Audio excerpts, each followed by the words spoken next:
Ապագա գյուղում վերջին հրաժեշտն են տալիս Արցախում հերոսաբար զոհված կապիտան Հովսեփ Կիրակոսյանին։ 27-ամյա կապիտանը հասցրել է միայն կնոջն ու երեխաներին տարհանել Արցախից, իսկ ինքը վերադարձել է մարտի դաշտ, ասելով, որ իր տղաներին մենակ չի կարող թողնել։ Գյուղապետ Արտաշես Բարսեղյանը մեծ հուզմունքով ու խորը ցավով պատմում է մերօրյա հերոսի մասին։ Հովսեփը կրթված ու դաստիարակված տղամարդ էր։ Ինքն էր ընտրել ռազմական ուղին եւ ընտանիքով տեղափոխվել Արցախ ծառայության։ Վերջին անգամ 10 օր առաջ եմ խոսել հետը, ասում է Բարսեղյանն ու հուզվում։ Հոգին անկոտրում էր, կամքի մասին էլ չխոսեմ։ Շատ խելացի, հանգիստ, համեստ,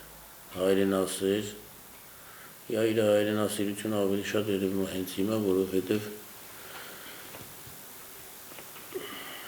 շատ քիչ երիտասարդներ կան էլի հիմա, որ անձամբ ուզում են ու իրանց դնում են, որ պետք է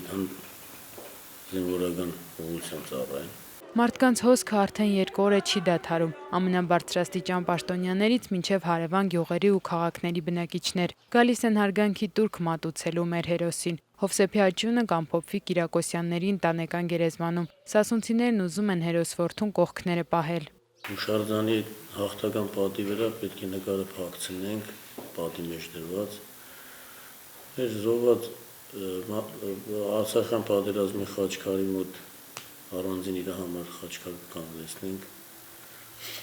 Պետք է կարողանանք աշխատենք ընտանիքին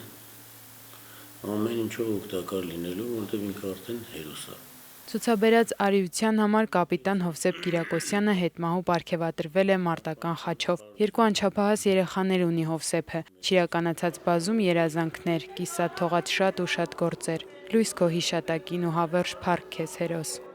Լիլիա Մանուկյան, Հովհաննես Մկրտչյան, Բամբեր։